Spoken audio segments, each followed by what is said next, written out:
So hey guys welcome to my brand new video. তো সবাই কেমন আছেন? তো আজকের এই ভিডিওতে আমি জানাবো যে আপনারা কোয়েল পাখির মধ্যে কোনটা ছেলে কোয়েল পাখি, কোনটা মেয়ে কোয়েল পাখি, তা খুব ইজিলিভাবে আপনি নিজেই জানতে পারবেন। এর জন্য কারো সাহায্য আপনার নিতে হবে না। আপনাকে খুব ভালোভাবে একটা জিনিস খেয়াল করতে হবে, তারপর আপনি জানতে পারবেন। তো ভিডিওটা সম্পূর্ণ দেখুন, আর ভিডিওতে নতুন হলে অবশ্যই লাইক দিয়ে চ্যানেল সাবস্ক্রাইব করবেন। তো আসুন শুরু করি ভিডিওটি। তো ফ্রেন্ডস, আপনারা এখানে দেখতে পাচ্ছেন আমি এখানে 5টা কোয়েল পাখি, মেয়ে কোয়েল পাখি আমি বাজার থেকে বেছে নিয়েছি। আপনারা এইভাবে বেছে নিতে পারেন, কিন্তু কীভাবে বেছে নেবেন তা অবশ্যই মাথায় রাখতে হবে কয়েকটি বিষয়, নাহলে আপনিও না বুঝে ছেলে কোয়েল পাখি নিয়ে আসতে পারেন আর এতে ডিম পাবেন না। তো আপনারা এখানে দেখতে পাচ্ছেন যে যেগুলো মেয়ে পাখিগুলোর বুকে ফোঁটা ফোঁটা দাগ থাকে, কি সুন্দর করে দাগ আপনারা দেখতে পাচ্ছেন এই ভিডিওতে। আর যেগুলো আপনার ছেলে কোয়েল পাখি সেগুলোর বুকে আপনারা লালচে দাগ দেখতে পারবেন, কিন্তু এইগুলা 5-6 সপ্তাহ হওয়ার পর আপনারা বুঝতে পারবেন।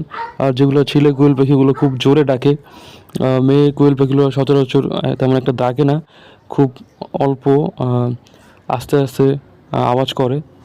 তো আপনারা এই পদ্ধতিতে আপনারা ছেলে ও মেয়ে কোয়েল পাখি বুঝতে পারবেন। আরেকটি উপায় আছে, যেটা আপনি ছেলে কোয়েল পাখি উল্টা করে পায়খানা করার দিকে আপনি যদি একটা চাপ দেন, তবে দেখবেন যে ফ্যানের মধ্যে বার হচ্ছে, যেটা মেয়ে কোয়েল পাখি থেকে বের হয় না। তো এই 5টা কোয়েল পাখি পেলে আমি 5টাতেই ডিম পাচ্ছি, যেটা পরবর্তী ভিডিওতে আমি দেখাবো আপনাদের। কিন্তু এই ভিডিওতে আপনার 100টা লাইক দিতে হবে। 100টা লাইক হলে পরবর্তী ভিডিওতে আমি দেখাবো যে আমার 5টা কোয়েল পাখির মধ্যে 5টায় কীভাবে ডিম পারছে।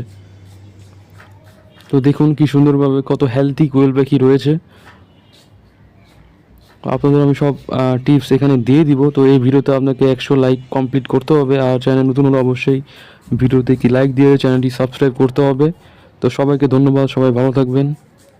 আসসালামু আলাইকুম।